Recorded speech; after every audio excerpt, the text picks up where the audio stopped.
Wato ainihin ku subribi mana subscribe sannan ku danna wannan wato ainihin ƙararrawa ta yadda za ku samu sanarwa ta musamman a duk lokacin da muka wato ainihin ɗora sabuwar.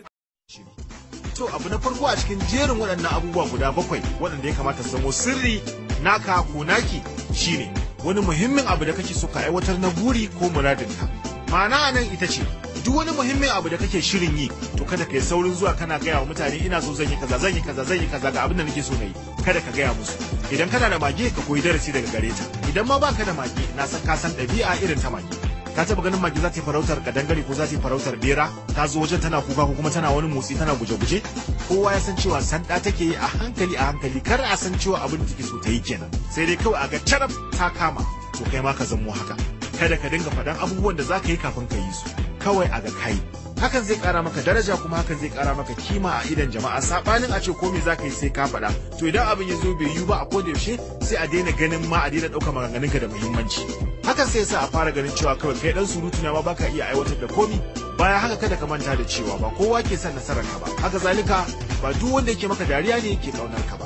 Shi yasa wannan ya kamata ya zama sirrinka ko sirrinki. Ai haka dai sa lokacin da na fara soyayya da Balarabiya ban faɗi cewa zan fara soyayya da ita ba, kawai sai jiya aka yi na fara soyayya da ita. Amma barki ne kake soyayya da ita? Mafarko kowa ya san ina soyayya da Balarabiya mana. A bisa faɗan ka ba, amma mu ba mu taɓa jin ta ba ko mu taɓa ganin ta ba, dan rena hankali kawai. To dole sai ka ji daga gare ta ko kuma ka ganta? An gaya maka kowace shashasha ne nake so ya santa? Tun da ka santa kuma ai batun shashasha ya santa sai dai kana kuma. Ni za ka ga shi kana rufin ne shashasha? Ka ji dan kira ka shashasha ne? Kai, Allah ya isa. Kun dai ji abu na farko da ya kamata a koda yaushe ya zama sirrinka ko sirrinki. To yanzu kuma za ku ji na biyu. Na biyu shine kada ka fito kana bada labarin wani alheri ko kyautatawa da kaiwa wani. Hakan ya kamata ya zama sirrinka, in dai an sani ta wata hanyar to shi kenan, amma kai kada ka fito kana faɗan kayi kaza ko kayi kaza. Yin hakan yana sawa kima ka taɓa a idan jama'a, kuma hakan yana sawa da yawa masu ga cewa ba ma tsakani da Allah kai ba, kayi ne dama dan a ce kayi ko kuma dan a yabe ka. Sannan bayan haka wasu za su guji duk wata dama da za ka yi musu wani abu na alheri, domin kuwa za su ga cewa ai in ka musu alheri to zuwa za ka je kana faɗan cewa ka musu kaza wanda su kuma a hakan ka kwaye musu bayani ta wata fuskar kuma kaman gori ne haka. Wannan kuma ɗabi'a ce ta mai ji da kai da mai son a san yayi, saboda haka duk wata kyautatawa da kai wa wani hakan ya zamo sirrinka. Shi wanda kai wa idan ya ga dama ya faɗa to shikenan ba matsala, amma kai dai kada ka yi abin alheri kuma ka zo. To yanzu mun je na ɗaya mun je na biyu, yanzu kuma za mu je na uku. Abu na uku ya kasance tsarin yadda kake gudanar da rayuwarka. Wannan ya kamata ya zama muhimmin sirrinka, kada ka zauna kana zayyana wa mutane daki-daki yadda kake gudanar da rayuwarka ko kuma tsarin gudanar da rayuwarka. Ko duk wani abin da rayuwarka ta kunsa ka zauna kana gaya wa mutane wannan sirrinka ne, ya kuma kamata ka rike shi a matsayin haka. Kamar yadda wata maganar hikima take, mai wayo baya bayani akan koshinsa yayin da yake tare da wanda yunwa ta dama. Haka zalika baya bayani akan arzikinsa yayin da yake tare da wanda talauci ya dama. Saboda haka tsarin gudanar da rayuwarka na rayuwarka ne, shi yasa kake kiransa da suna tsarin gudanar da rayuwarka. To ya zauna a na ka din ko na ki din. Abu na hudu shine sirrin wani da ka gani bisa kuskure. Misali kana da aboki kuma yana da ƙari a gwiwarsa, amma bai taba gaya maka ba kuma bai taba nuna maka ba saboda kullum baya ma taba bari a ga gwiwarsa. To wata rana kawai sai aka samu akasi, mai yiwa kuna kan mashin kuna tafiya sai aka samu matsala, wani ya ture ku kuka faɗi. Kuna faduwa ƙasa ko sai wanda sai gugu a ƙasa sai ya yage. A wannan lokaci ko sai ka ga wannan ƙari a gwiwarsa. Bai ce maka komi a kai ba kuma kai ma baka ce masa komi a kai ba. To misali irin wannan abu ya kamata ka rike shi a matsayin sirri, tunda ɓoyewa yake bisa laruri ne kai ma ka zo ka sani. To bai kamata ka je kana bazawa ba, domin yin hakan zai tabbatar da abin da mutum yake tsoro. Yana tare da mutane za su dinga ɗaukar sirrinsa suna bazawa. To in dai kai haka ka zamo haka, wanda haka kalubale ne akan kimarka da mutuncinka. To yanzu mun faɗi na hudu. Na biyar, idan ka fuskanci gaskiyar wani al'amari sabanin yadda mutane suka fuskanta, kuma yadda suka fuskanta sun ɗauke shi da zunzurutun mahimmanci da gaskatawa, to kai taka fuskantar ta zamo sirrinka. Kada ka fito kana bayyana taka fuskantar wa mutane, domin hakan ka iya sawa su ɗauka cewa ƙalubalantar tasu fuskantar kake. Ƙarshe hakan ya tara maka abokan gaba, kai baka samu nasarar fuskantar da su taka fuskantar ba, sannan ka tada wata fitina wacce da babu ita, da ka ja bakin ka kai shiru. Godiya sosai baba da tijo, wannan magana taka haka take.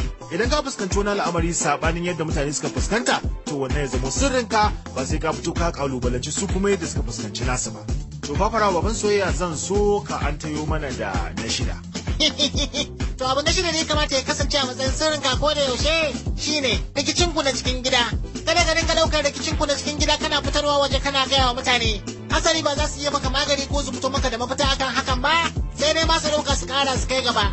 Sannan wasu kuma dama haka suke so su jana husuma. Ka ko labarin abin da suke so su ji ka zo ka gaya musu. Gaskiya ne fa farawa baban soyayya, kuma bayan haka kuma wasu da wannan batawa suke amfani su shigo da wata manufa tasu, wacce daga ƙarshe takan iya zuwa ta zo ta zama muku jidali gaba ɗaya tsakanin.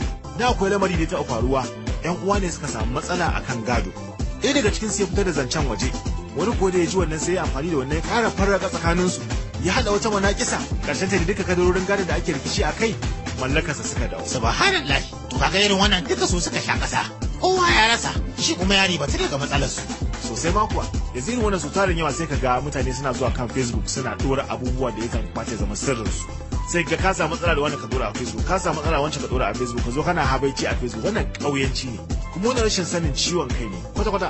A jerin waɗannan abubuwan mun gaya muku guda 6 yanzu sauran. To yanzu za mu je ga na 7 a cikin jerin abubuwa guda 7 waɗanda ya kamata ka rike su a matsayin sirrinka ko sirrinki. Na 7 shine hanyoyin samunka. Kada ka zauna kana baje wa mutane bayanai akan hanyoyin samunka. Yin hakan tamkar kana bayyana wa mutane lagonka ne. Kuma a fakaice gaya musu kake idan kuna so ku datse ni to ku datsa kaza. To malam kada ka manta fa a wannan duniyar ba fa kowa bane abokinka. Ba kowa bane yake maka fatan alheri. Haka zalika ba kowa bane yake so ya ga ka ci abinci so 3 a rana. Sannan ba kowa bane yake jurar a fishi. Gaskiya ne baba da tijo. Haka zalika a kowanne suka kasance a koda yaushe burinsu bai wuce su gane me kake yi su shiga wannan abu su yi maka juyin mulki ba, saboda su sun gaskata wa kansu cewa a koda yaushe a ko ina kai kishiyar su. Tabbas akwai mutanen da suke haka, ba sa da wata alƙibla da ta wuce ta gasa, su ba sa da alƙibla ta su, amma duk wani abin da alƙibla da wani ya ɗauka in dai zai ci gaba to za su nemi yadda za su yi gasa da shi. To saboda haka ya kamata a dinga kulawa. Waɗannan su ne abubuwa 7 waɗanda ya kamata ka rike su ko ki rike su a matsayin sirri. Banda su akwai abubuwa da waɗanda ya kamata mutum ka rike su a matsayin sirri, saboda duk mutumin da baya da sirri to tamkar yawo yake tsirara. Yasa ɗaya daga cikin bayanan da ake wajen fasalta mutumin da ake ganin cewa shi mai sa'a ne ko mai rabo, zaka ji an ce ai wane yana da rufin asiri, Allah ya rufa masa asiri. Kaga wato kenan sirrin sa a rufe yake, daga shi sai ubangijinsa. To da fatan dai masu sauraro mun karu da wannan maudu'in mu'amala. A shiri na gaba za mu sake antayewa da ku